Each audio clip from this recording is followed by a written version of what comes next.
De l'écho, je me tourne à présent vers vous, Florent Rodeau, pour la revue de presse internationale. Et vous revenez évidemment sur cette polémique du moment aux États-Unis après les violences de Charlottesville samedi. Donald Trump, hier, a une nouvelle fois renvoyé dos à dos les suprémacistes blancs et les militants antiracistes. Et pour le New York Times, Claire, le président américain, en agissant ainsi, donne à ces suprémacistes blancs un coup de boost sans équivoque. Le quotidien liste ses principales déclarations. Une a particulièrement retenu notre attention. Il y a des bonnes personnes des deux côtés.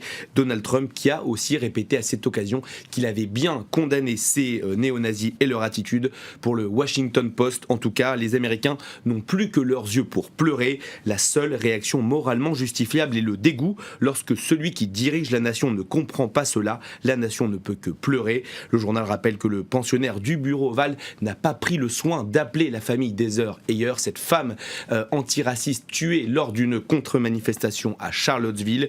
Une crise ouverte qui remet sur le devant de la scène cette question récurrente aux États-Unis. Les anciens États confédérés doivent-ils se débarrasser des statuts des généraux esclavagistes? Pour Karen Cox, professeure d'histoire au sein de l'université de North Carolina, c'est clair, elles doivent disparaître du paysage.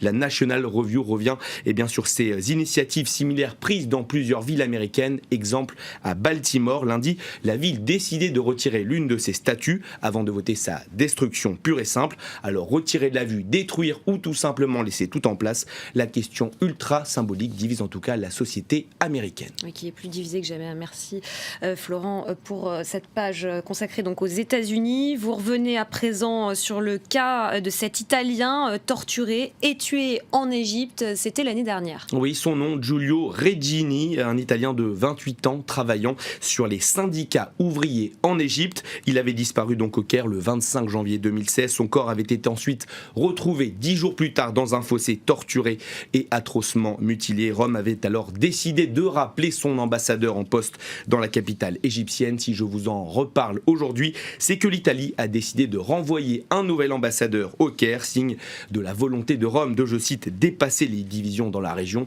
On pense notamment à la situation en Libye où des milliers de migrants partent direction l'Italie chaque jour. Un retour qui a le goût de la capitulation pour la famille du jeune homme.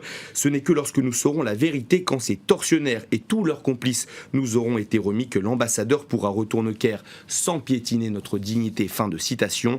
En tout cas pour la presse italienne et les milieux diplomatiques occidentaux en Égypte, ce sont bien des membres des services de sécurité qui l'ont enlevé et torturé à mort cet Italien. Des accusations évidemment régulièrement démenties par le gouvernement du Caire. On prend à présent la direction de l'Algérie où le Premier ministre a été démis de ses fonctions. Il avait été nommé le 24 mai dernier dans la foulée de la victoire du FLN aux élections législatives, le parti d'Abdelaziz Bouteflika. Seulement 2 mois et 20 jours après sa nomination donc, Abdelmajid Tebboune quitte son poste. Jamais dans l'histoire de l'Algérie, un Premier ministre n'avait tenu aussi peu longtemps. Il est remplacé par son chef de cabinet, Ahmed Ouyaya. La passation de pouvoir est d'ailleurs prévue pour ce mercredi. Pour TSA Algérie, vous allez le voir, l'arrivée de nouvelles têtes au sein du gouvernement devrait cette fois se faire sans précipitation. Contrairement à l'équipe Tebboune, la formation du nouvel exécutif pourrait prendre quelques jours. Nous suivrons bien sûr ces nominations dans nos différentes éditions sur France 24. Et on termine cette revue de presse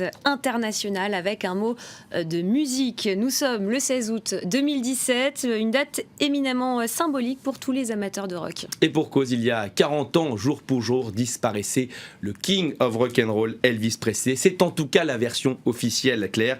Mais pour d'autres, vous allez le voir, Elvis n'est tout simplement pas mort. Oui, vous avez bien entendu, cet article du Mental Floss revient sur les différents témoignages d'Américains qui l'assurent. Ils ont bien vu Elvis après sa mort le 16 août 1977, alors que ce soit dans un aéroport, dans un restaurant, dans un supermarché ou même dans un Burger King. Nombreux sont ceux qui contestent la version officielle.